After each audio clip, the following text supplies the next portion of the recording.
Imagine standing in the middle of a city of 1 million people. Now imagine that within 3 days, every single one of them is dead. Not displaced, not enslaved, dead. The streets are filled with bodies, stacked so high that survivors, the few who managed to hide in cellars or flee into the desert, later wrote that you could not walk through the city without stepping on human remains. The stench reached travelers from miles away. Birds refused to fly over certain areas for weeks. Wells were clogged with corpses. The irrigation canals that had kept this land green for 3,000 years were deliberately destroyed, and the desert began to reclaim what civilization had built over dozens of generations. This was not a fictional apocalypse. This was Merv in present-day Turkmenistan in the year 1221. And Merv was not unique. It was just one city on a list so long that medieval historians ran out of words to describe what they were witnessing. The Mongol conquests of the 13th century produced casualty figures that even modern scholars struggle to process. The numbers thrown around in academic literature range from 20 million to 60 million dead, across a span of roughly 70 years, from the first campaigns of Genghis Khan in the 1210s to the later expansions of his grandsons. To put that in perspective, the First World War, with all its industrial slaughter, killed approximately 17 million people. The Second World War killed between 70 and 85 million. But that took 6 years and involved every major industrial power on the planet deploying machine guns, tanks, bombers, and poison gas. The Mongols did comparable damage with horses, bows, and swords. Or so the story goes. But here is where things get genuinely complicated, and where the history of the Mongol conquests becomes not just a story of violence, but a story about how we know what we know, and how often the answer is, we don't. The numbers, as it turns out, are deeply contested. Some of the most dramatic figures come from sources that had every reason to exaggerate. Others come from Chinese census data that modern demographers consider fundamentally unreliable. And some of the most quoted statistics about specific cities, like the claim that 1.3 million people were killed in Merv alone, are mathematically impossible given everything we know about medieval urban populations. So where did these figures come from? To understand that, you have to go back to the sources themselves, the people who were actually there, or who interviewed survivors, or who wrote within a generation of the events. The most important of these is Ata Malik Juvayni, a Persian administrator who served the Mongol court and wrote his History of the World Conqueror in the 1250s, roughly 30 years after the initial wave of destruction. Juvayni is invaluable because he was an insider. He had access to Mongol records. He traveled through the conquered territories. He interviewed survivors. But Juvayni was also a man writing under Mongol patronage, which created a complicated psychological situation. He needed to document the horror honestly enough to be credible, but he also needed to avoid being executed for disrespect to his masters. His solution was to frame the conquests as a kind of divine judgment, incomprehensible, overwhelming, almost supernatural in scale. The other great Persian source is Rashid al-Din, a Jewish physician who converted to Islam and became the chief minister of the Ilkhanate in Persia. In the early 14th century, he compiled his Compendium of Chronicles, a massive historical work that drew on Mongol oral traditions, Chinese records, Persian accounts, and his own observations. Rashid al-Din's figures are often even more dramatic than Juvayni's. He writes of cities where the entire population was executed, of regions where not a single person survived to bury the dead, of armies so vast they covered the horizon for days. Modern historians treat him as essential, but approach his numbers with extreme caution. Because Rashid al-Din was writing history as political legitimation. He needed the Mongols to appear as the most powerful force in human history, because he worked for them. Then there are the Chinese sources, which are a different kind of problem entirely. The Jin dynasty of northern China conducted regular census operations, and we have records from before and after the Mongol conquest that appear to show catastrophic population loss. The Jin census of 1207, just before the Mongol invasions began in earnest, recorded approximately 53 million people in northern China. By the time the Mongols completed their conquest of the north and conducted their own census in 1236, the figure had dropped to somewhere between 8 and 10 million. That is a loss of 40 to 45 million people. A figure so staggering that it has driven much of the academic debate about Mongol death tolls for the last century. But here is the problem. Chinese census data from this period did not measure population the way modern census operations do. The Jin census was essentially a tax registry. It recorded households that were paying taxes, not actual human beings. Huge populations were systematically excluded. Nomads, soldiers, Buddhist monks, people living in territories that had rebelled and stopped paying taxes, communities that had simply been missed by local officials.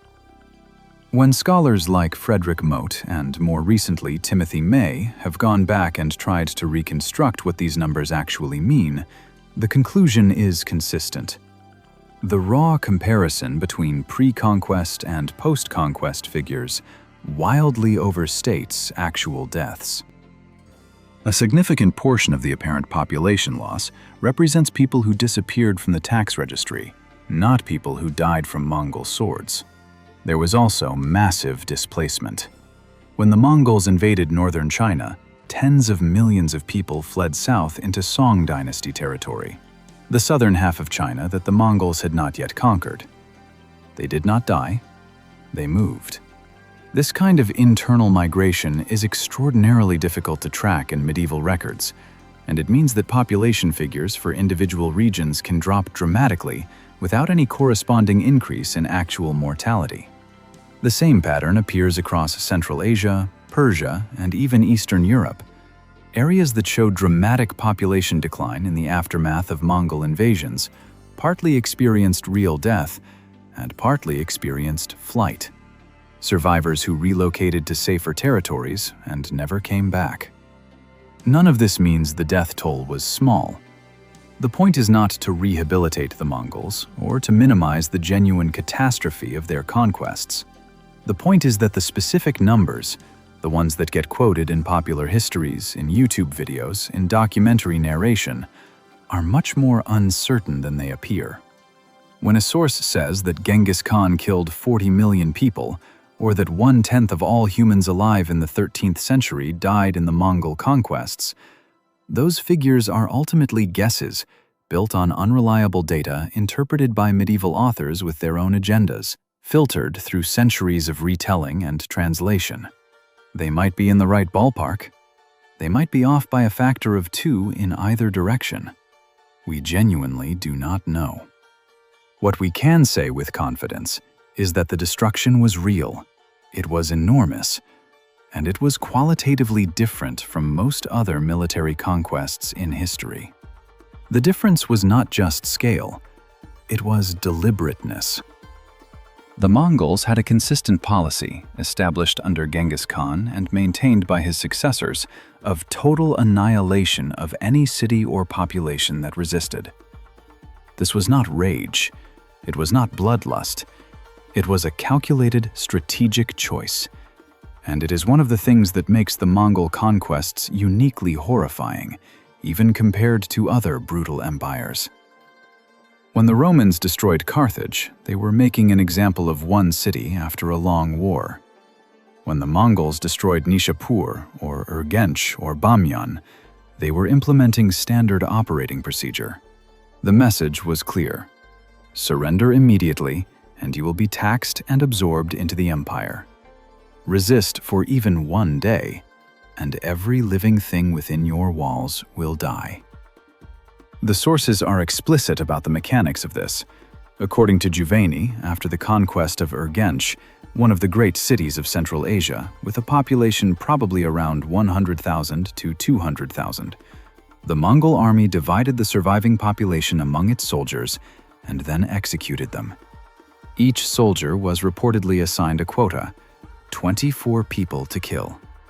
If the army at Urgench numbered 20,000 men, as Juvayni suggests, then the arithmetic produces roughly 480,000 dead, more than twice the city's likely actual population.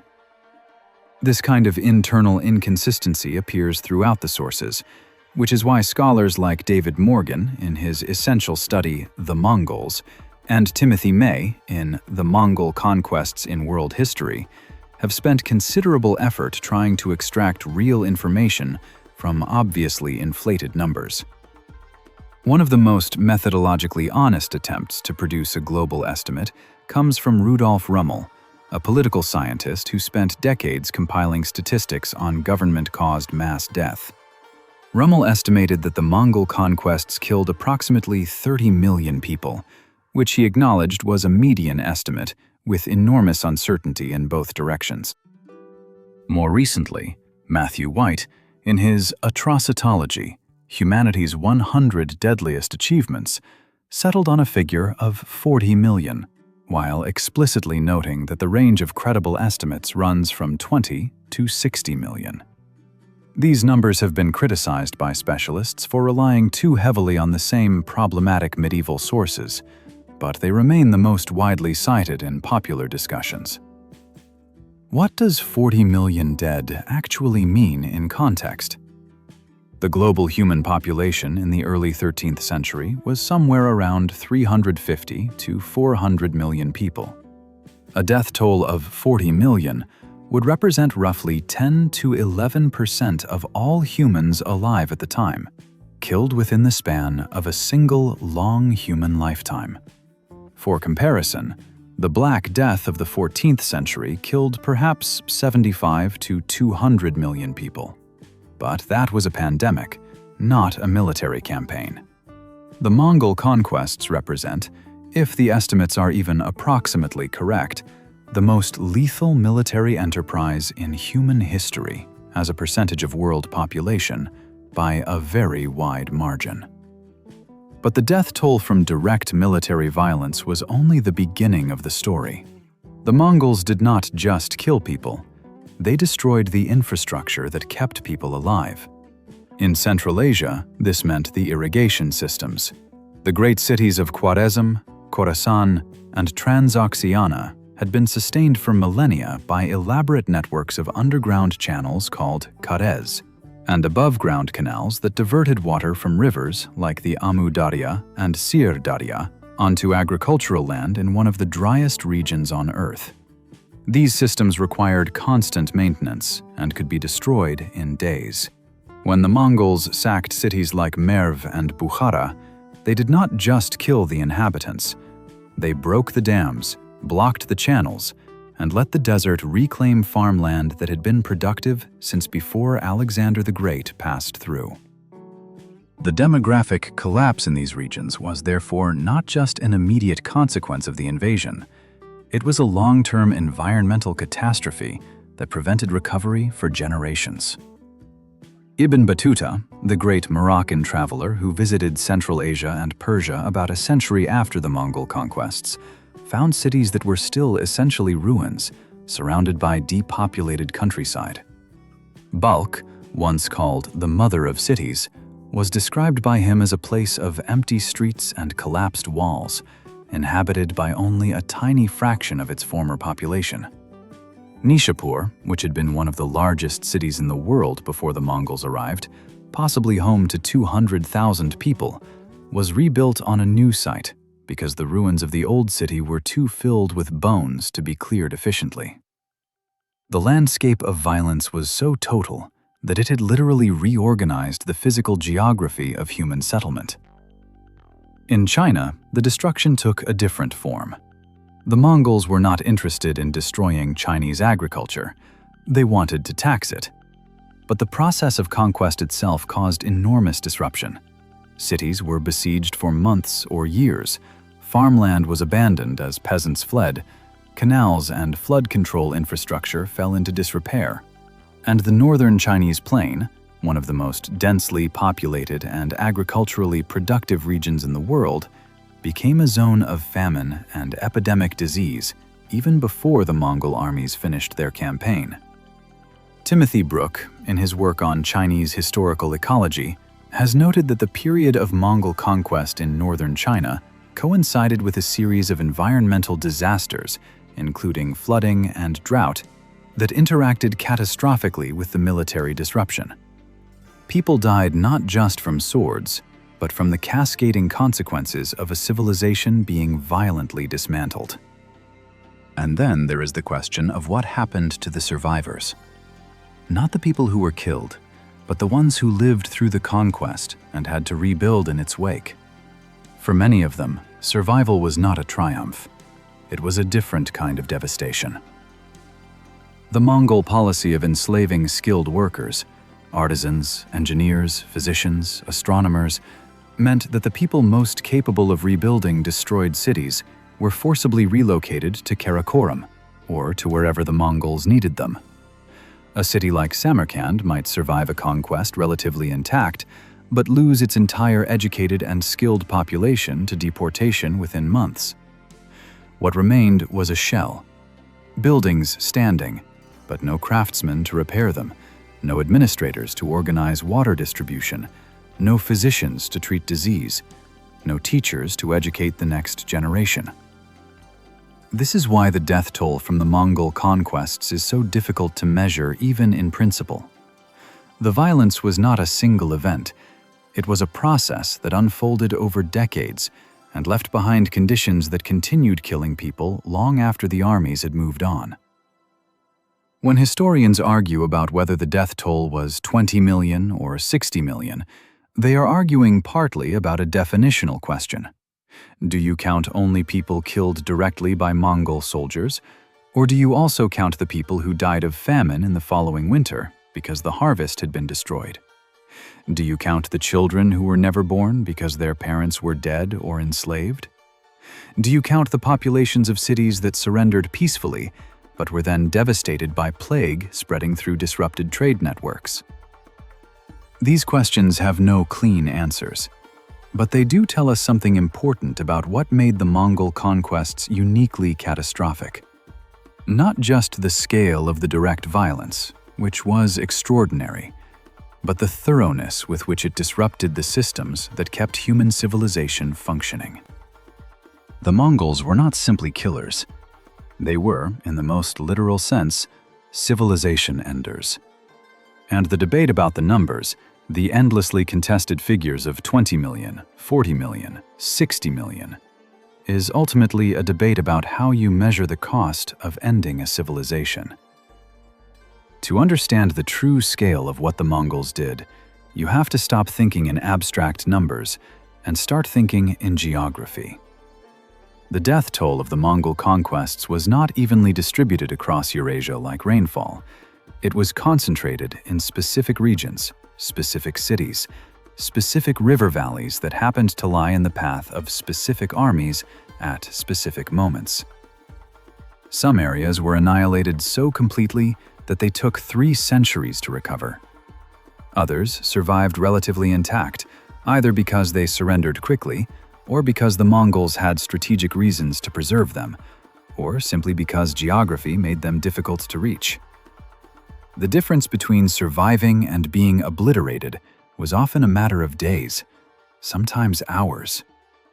And the story of who died and where and why is far more specific and far more disturbing than any single global statistic can convey. Start with Central Asia, because that is where the destruction was most total and most deliberately engineered.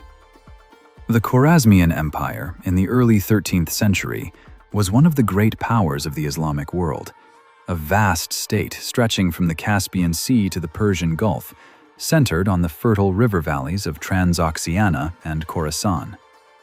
Its cities, Samarkand, Bukhara, Urgench, Merv, Nishapur, Herat, were among the largest and most sophisticated urban centers on Earth. Samarkand alone probably had a population of around 500,000 people, making it comparable in size to contemporary Paris or Constantinople. These were not provincial towns. They were the beating heart of Islamic civilization, centers of scholarship, trade, medicine, astronomy, and architecture that had been accumulating wealth and knowledge for centuries. The Mongol campaign against Khwarezm began in 1219, triggered, according to the sources, by the execution of a Mongol trade caravan by the Khwarezmian governor of Otrar. Genghis Khan sent a diplomatic mission to demand satisfaction. The Shah of Khwarezm, Muhammad II, had the ambassadors killed. What followed was one of the most systematically destructive military campaigns in recorded history. Genghis Khan divided his forces, approached from multiple directions simultaneously, and within 3 years had effectively erased the Khwarezmian Empire from the map. But erasing the empire was not the same as simply defeating the army. The Mongols went city by city, and at each one they applied the same formula: demand surrender, offer terms, and if resistance was offered for even a single day, kill everyone. Bukhara fell in February 1220. The military garrison fled, a pattern that would repeat itself throughout the campaign, as Khwarezmian commanders consistently chose to abandon their cities rather than defend them. The civilian population that remained was marched out onto the plain. Craftsmen and scholars were separated out for deportation. The rest were divided among the Mongol soldiers. The Great Mosque of Bukhara, one of the architectural wonders of the Islamic world, was used as a stable. Juvayni, who visited the city 30 years later, wrote that it looked like a skeleton, the flesh stripped away, leaving only bones. Archaeological evidence confirms that Bukhara's population did not recover to pre-conquest levels for at least 2 centuries. Samarkand was next, and its fate was slightly different, which tells you something important about Mongol strategic thinking. The city had a garrison of 110,000 soldiers, according to the sources, which is almost certainly an exaggeration, but suggests a very substantial military force. Despite this, the city surrendered after only a few days of fighting. Genghis Khan, in a relatively rare display of moderation, spared the bulk of the civilian population. The craftsmen were deported to Mongolia, tens of thousands of them. The soldiers who had surrendered were incorporated into the Mongol army. The city was taxed and administered. It survived, physically intact, but it was emptied of the people who had made it what it was. Samarkand, after the Mongol conquest, was a ghost of itself. The buildings were standing, but the intellectual and commercial life that had animated them was gone, scattered across an empire that stretched from China to Persia. Urgench was a different story entirely. The capital of Khwarezm, it was defended fiercely, street by street, house by house, in the kind of urban combat that the Mongols were least suited for and most infuriated by. The siege lasted 6 months. When the city finally fell in 1221, the Mongol commanders were furious at the losses they had sustained, and the punishment was total. Juvayni's account of the massacre is one of the most detailed we have. The population was driven onto the plain, divided among the soldiers, and killed. He gives a figure of 1.2 million dead, which is almost certainly impossible. The city's actual population was probably somewhere between 100,000 and 300,000. But even if we accept the lower figure, this was one of the largest single massacres in medieval history. Urgench was then deliberately flooded by diverting the Amu Darya River through the ruins, ensuring that nothing could be rebuilt on the site for decades. Merv, in present-day Turkmenistan, became the symbol of Mongol destruction, the city that medieval Islamic writers returned to again and again as proof that the world had ended. Merv in its prime had been one of the largest cities on Earth. Contemporary Persian sources called it the Queen of the World, the Mother of Cities. Its population estimates range from 200,000 to over 1 million, with most modern scholars settling on something in the range of 300,000 to 500,000 as a realistic figure for the city and its immediate agricultural hinterland. In 1221, a Mongol army under Tolui, the youngest son of Genghis Khan, arrived outside the walls. The governor negotiated a surrender. The population was told to come out peacefully and they would be spared. They came out. They were then systematically massacred over several days. Ibn al-Athir, an Arab historian who was alive at the time, and described the conquest as the greatest catastrophe that had ever befallen the human race, claimed that 700,000 people died at Merv. A later Persian source raised the figure to 1.3 million. Modern historians believe the actual figure was somewhere between 100,000 and 300,000. Still an almost incomprehensible number of people killed in a single episode, but less than a quarter of the most dramatic estimates. Nishapur, in northeastern Iran, suffered a fate with a particularly grim detail attached to it. The city had surrendered initially, then revolted. When the Mongols returned, they were under orders from Genghis Khan's daughter-in-law, whose husband had been killed during the first conquest of the city. She reportedly ordered not just the killing of every human being in the city, but the execution of every dog and cat as well, so that not a single living thing remained that had breathed the air of Nishapur when her husband died. The heads of the dead were reportedly stacked in separate pyramids, men, women, and children in different piles. The story of the separate pyramid for children appears in multiple independent sources, which suggests it was not simply invented by a single chronicler. Nishapur was eventually rebuilt, but on a different site. The ruins of the original city are still visible today, and archaeological excavations have confirmed the extraordinary scale of the destruction. The cumulative effect on Central Asia was not just demographic, it was ecological.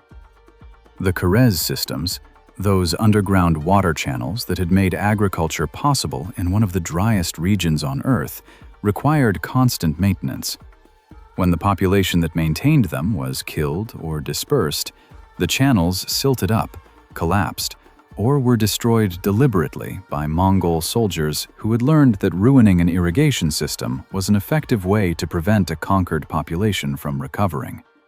The Mongols also destroyed dams, diverted rivers, and in some cases actively salted agricultural land, behaviors documented in the sources and confirmed by modern archaeological and paleoecological analysis of soil samples from the region. The result was that large areas of Central Asia that had been productive farmland for thousands of years reverted to desert within a single generation. The population that survived the initial massacres then faced starvation in the following years, as the agricultural infrastructure failed around them. Historians like Richard Bulliet have argued that the demographic collapse of Central Asia after the Mongol conquests was not primarily caused by direct killing. It was caused by this secondary wave of famine and environmental degradation that continued for decades after the armies had moved on. Move east from Central Asia and you reach northern China, the second great theater of Mongol destruction, and the one where the numbers are simultaneously most dramatic and most contested. The Jin dynasty, which ruled northern China and was of Jurchen origin rather than ethnically Chinese, had been the first major sedentary power to face the Mongol onslaught.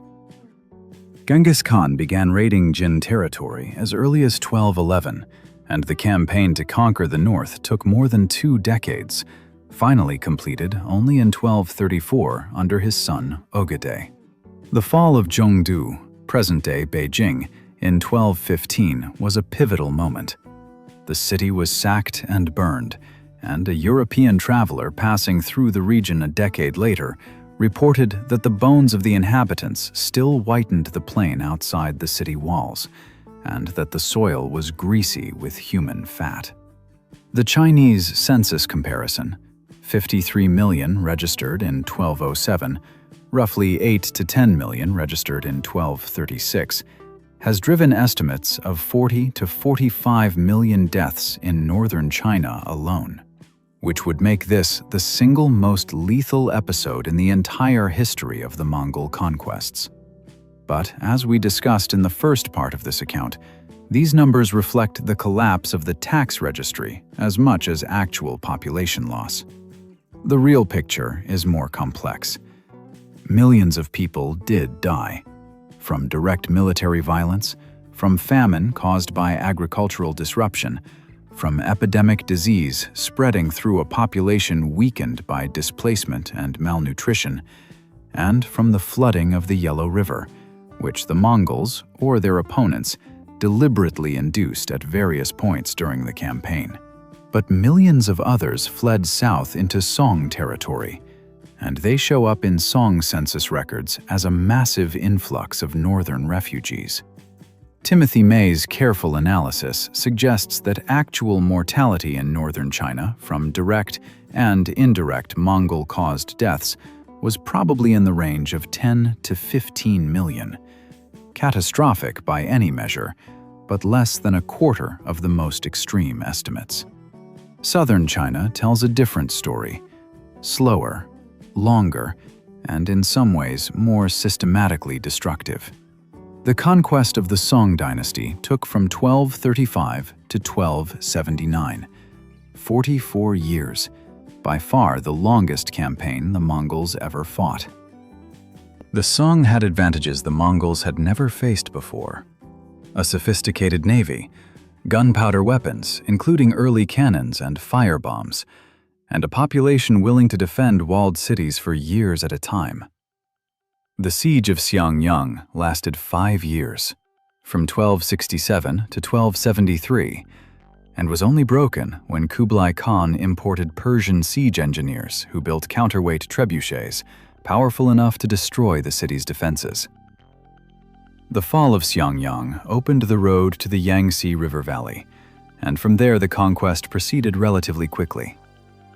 The Song emperor drowned in the sea after the final naval battle of Yamen in 1279, and the last remnants of Chinese resistance were extinguished. Population loss in southern China from the conquest was significant, but considerably lower than in the north, partly because the Mongols had learned, over decades of campaigning, that a dead peasant paid no taxes, and partly because the Song had the resources to mount effective defenses that in many cases led to negotiated surrenders rather than massacres. Go west from Central Asia and you reach Persia and Iraq, the heartland of the Abbasid Caliphate and the most culturally significant region in the Islamic world. The conquest of Persia was completed under Hulagu Khan, a grandson of Genghis, in the 1250s. The fall of Baghdad in 1258 was the most symbolically devastating event in Islamic history between the death of the Prophet and the present day. The Abbasid Caliphate had existed for over 500 years. The Caliph was not just a political ruler. He was the symbolic head of Sunni Islam, the successor to Muhammad's authority over the community of believers. When Hulagu's army surrounded Baghdad, the last caliph, Al-Mustasim, apparently believed the city could not be taken, perhaps because of its religious significance, perhaps because of diplomatic assurances he thought he had received. He was wrong. The siege lasted 13 days.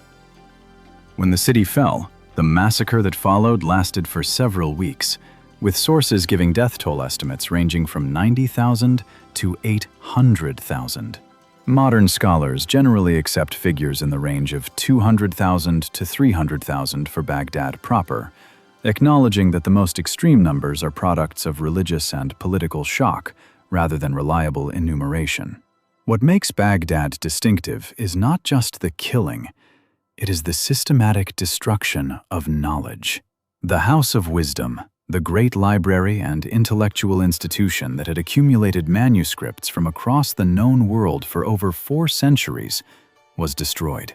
Books were thrown into the Tigris in such quantities that, according to the sources, The river ran black with ink for days.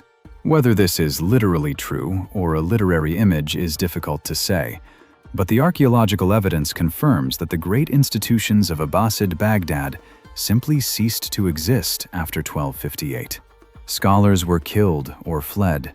The infrastructure of Islamic intellectual life, the libraries, the hospitals, the astronomical observatories, the madrasas, was dismantled.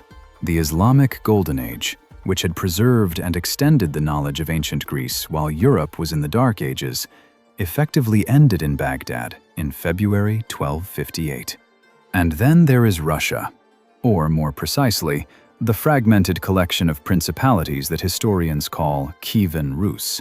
The Mongol invasion of Rus, led by Batu Khan and the brilliant general Subutai, began in the winter of 1237, deliberately chosen because the Mongols knew that the frozen rivers of Russia would serve as highways for their cavalry, neutralizing the advantage that forested terrain would normally give to defenders. The invasion moved with terrifying speed. Ryazan fell in 6 days. Vladimir, the most powerful principality in the north, fell in February 1238.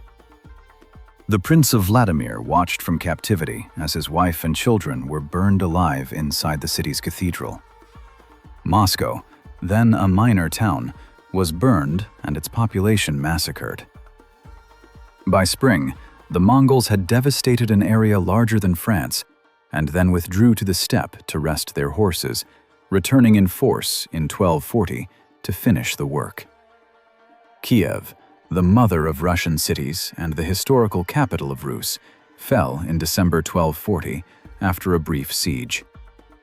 A Franciscan friar named Giovanni da Pian del Carpine, who passed through Kiev several years later on a diplomatic mission to the Mongol court, described finding the ground still covered with skulls and bones, and estimated that the city had been reduced to fewer than 200 houses from a pre-conquest population that may have been as high as 50,000. The total population loss in Rus from the Mongol invasions is estimated by Russian historians at somewhere between 25 and 40% of the pre-invasion population, roughly 1.5 to 2.5 million people out of a total of perhaps 6 to 8 million. These figures are more reliable than the Central Asian and Chinese numbers because the Russian principalities left more consistent administrative records, and because the Russian Orthodox Church maintained chronicles that were compiled close to the events. The destruction was not just demographic, it was political and cultural. The surviving princes of Rus were required to travel to the Mongol court at Karakorum to receive patents of authority, kneeling before the Khan and passing between fires as a ritual of submission. The Russian principalities became tributaries of the Golden Horde, paying taxes to Mongol overlords for the next 2.5 centuries. The psychological and cultural impact of this subjugation, the experience of being a conquered people, governed by foreigners, stripped of sovereignty, shaped Russian political culture in ways that historians still debate. What emerges from this regional survey is a picture that is both more specific and more disturbing than the global statistics suggest. The Mongol conquests were not a single, uniform catastrophe. They were a series of catastrophes, each with its own character, each leaving its own specific kind of ruin. Central Asia lost its water and its people. Northern China lost 1/3 of its registered population and its administrative continuity. Baghdad lost its symbolic authority and its accumulated knowledge. Russia lost its political independence and its largest cities. And underneath all of these specific losses was a common thread: the deliberate, systematic destruction of the infrastructure, physical, intellectual, administrative, that had allowed these civilizations to function. The dead were buried, or they were not buried, and the living moved on. This is always how history works. But the aftermath of the Mongol conquests was not simply a story of recovery. It was a story of transformation so profound that it reshaped the entire trajectory of human civilization. and not always in the ways you might expect. Some regions never recovered at all. Others recovered, but were changed beyond recognition. And some parts of the world that had never been touched by a single Mongol soldier emerged from the 13th century richer, more powerful, and better positioned than they had been before, precisely because of what the Mongols had done to everyone else. The history of the Mongol aftermath is, in this sense, a history of unintended consequences on a civilizational scale, and it raises questions that historians are still arguing about today. Begin with recovery, because the timeline of recovery tells you almost as much as the conquest itself. Central Asia, the region that suffered the most complete destruction, took the longest to come back, and in some areas never fully did. The great cities of Khorasan and Transoxiana were rebuilt over the course of the late 13th and 14th centuries, but they were rebuilt as Mongol or Mongol successor cities, with different populations, different administrative structures, and different cultural orientations than the ones that had been destroyed. Bukhara recovered enough to become an important city again by the 1280s, but its population and intellectual life did not approach pre-conquest levels until the Timurid Renaissance of the 15th century, more than 200 years after the initial destruction. Nishapur was rebuilt but never regained its former significance. Merv was eventually reoccupied but remained a shadow of its former self for centuries. The great irrigation systems of the region were partially restored under the Ilkhanate, the Mongol successor state that ruled Persia and Iraq, but the restoration was never complete. Modern satellite imagery of Central Asia still shows the outlines of ancient irrigation networks that were abandoned in the 13th century and never rebuilt. In China, the timeline was different, and the outcome was paradoxically more positive. The Mongol Yuan dynasty, established by Kublai Khan in 1271, was not interested in keeping northern China depopulated. It needed agricultural revenue to fund its empire and its military campaigns. Under Kublai and his successors, there was significant investment in restoring northern Chinese agriculture. Canals were rebuilt, flood control infrastructure was repaired, and peasants who had fled south were actively encouraged to return north through tax incentives.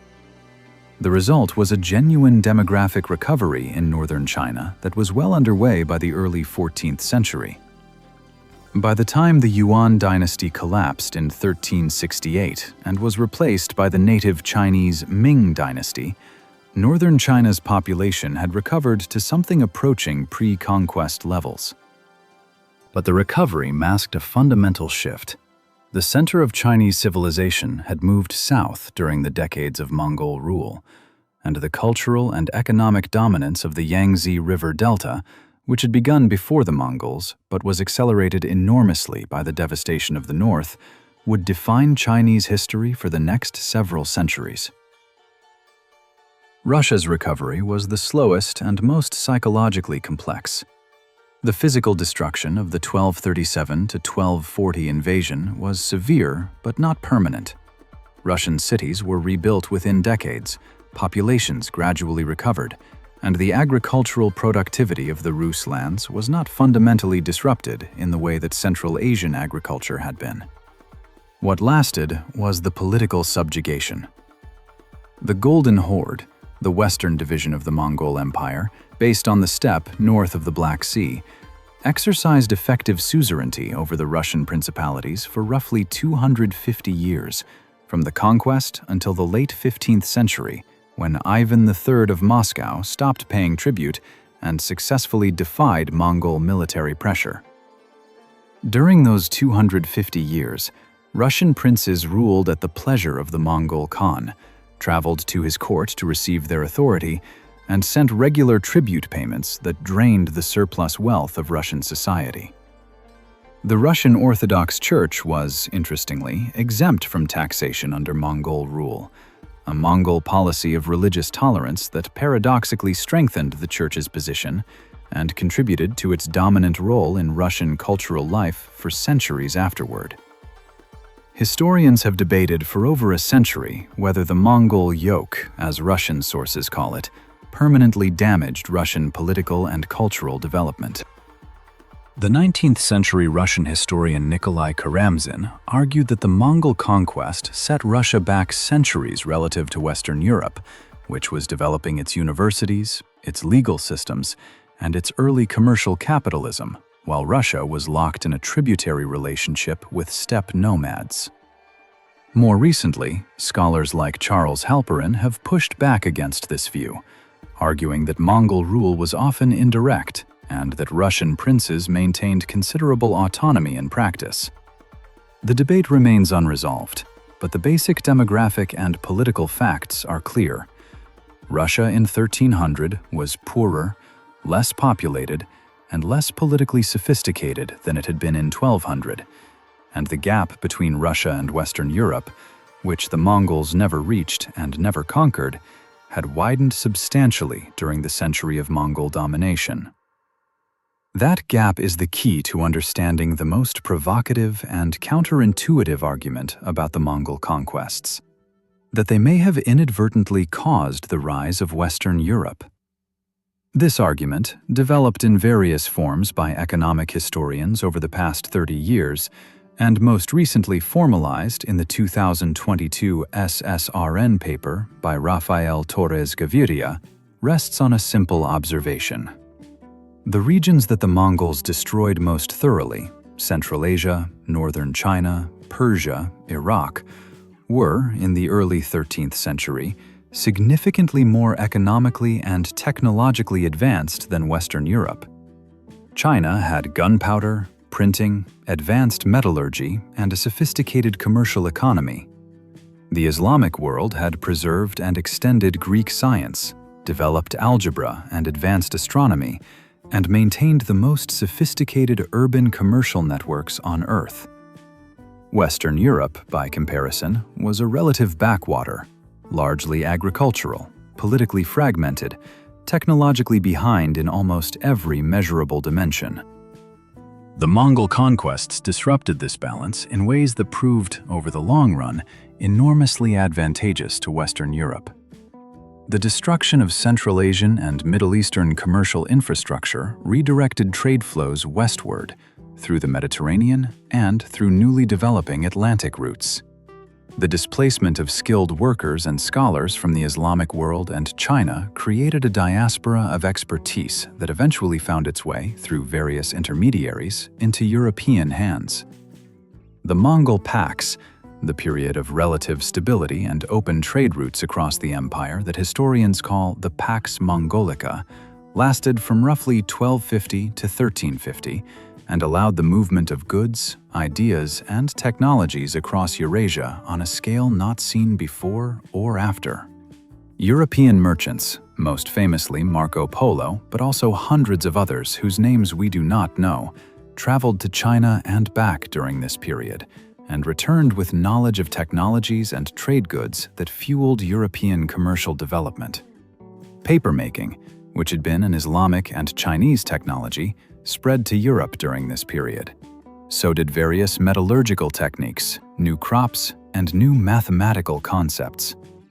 But the most consequential thing that moved along the Mongol trade routes was not a technology or a crop. It was a bacterium. Yersinia pestis, the cause of bubonic plague, had been endemic in rodent populations in Central Asia for centuries, probably millennia. It was kept in check by the natural ecology of the steppe. The rodent populations that carried it were spread across enormous distances, and human contact with them was limited. The Mongol conquests disrupted this ecology in multiple ways. The mass movement of armies and trade caravans across the steppe increased human contact with infected rodent populations. The destruction of cities and the resulting breakdown of public health infrastructure created conditions in which disease could spread rapidly. And the establishment of the Pax Mongolica trade network created the first truly continent-spanning system of rapid human movement in history. Exactly the kind of infrastructure that a pandemic pathogen needs to go global.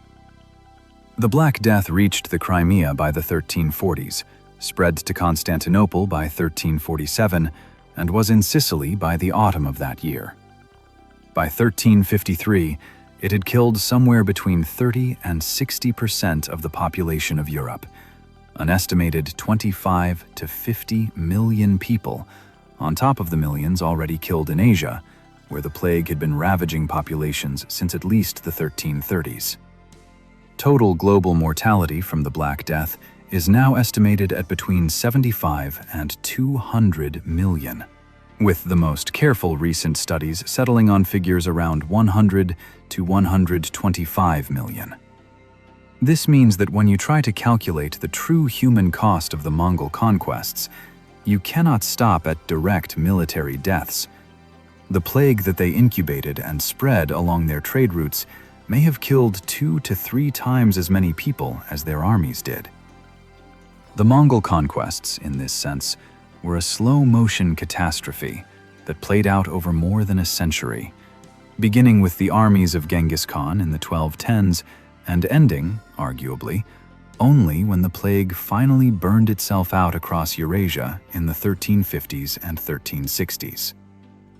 And yet, and this is the profound paradox that historians keep returning to, Europe survived the plague and emerged from it, within a generation or two, on an extraordinary upward trajectory.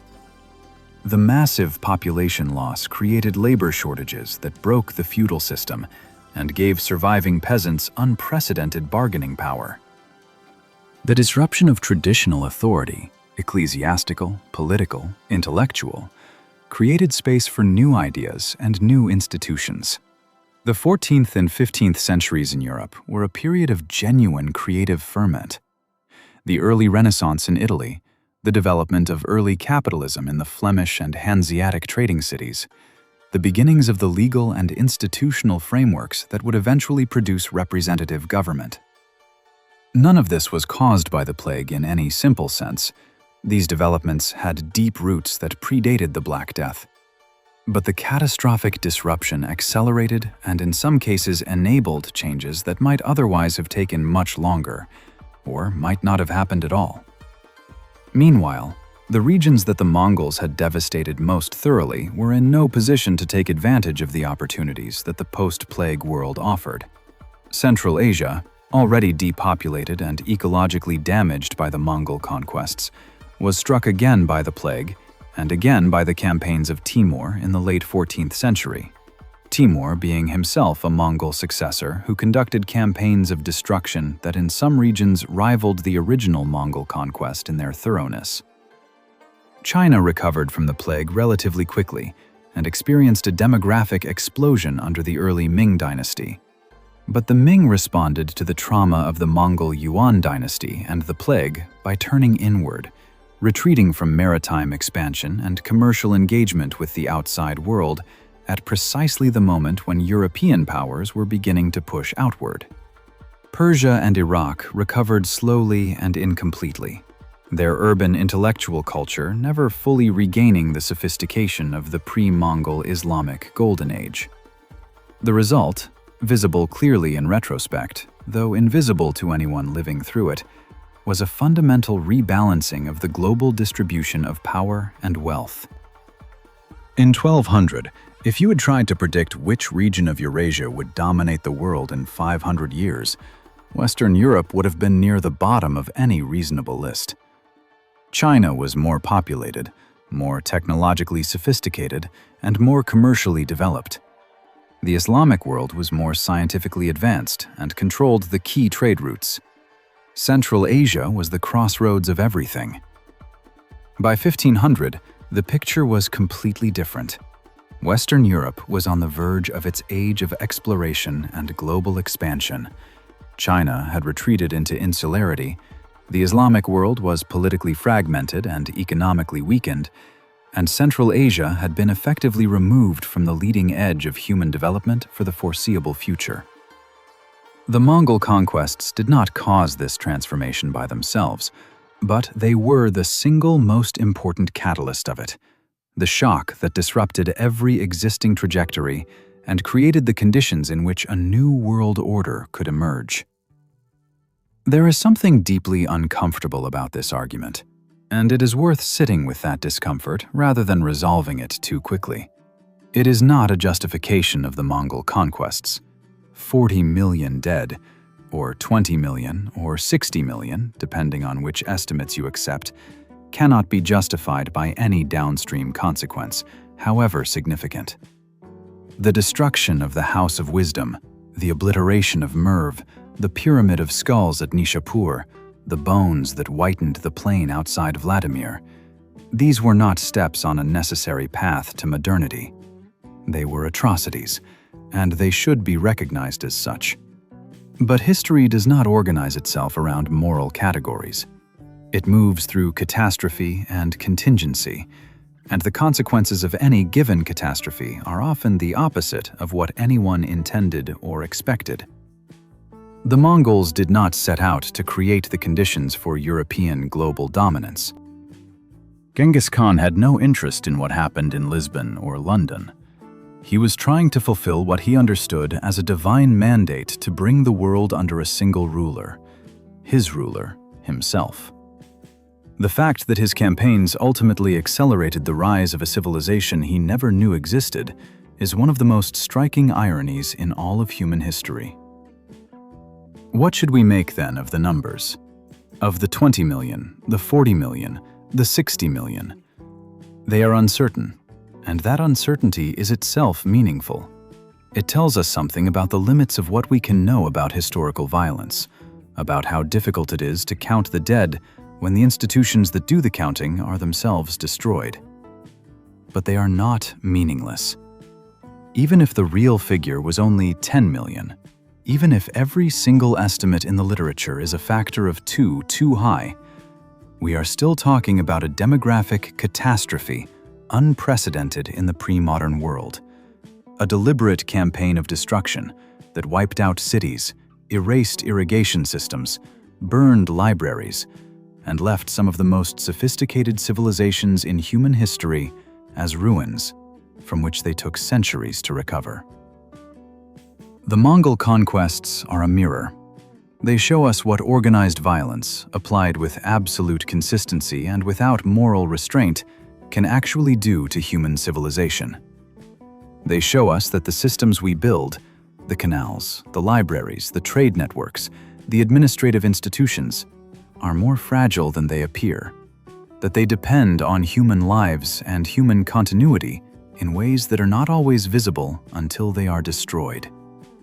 They show us that catastrophe and progress are not opposites, that the same event can be simultaneously the worst thing that ever happened to one civilization and the indirect cause of the flourishing of another.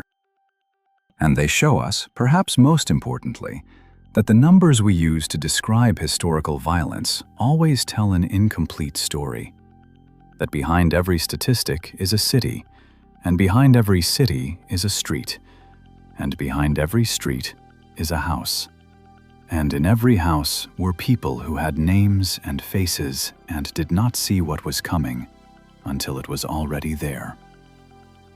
The bones that the Franciscan friar Giovanni da Pian del Carpine saw whitening the plain outside Kiev in 1245 were not statistics.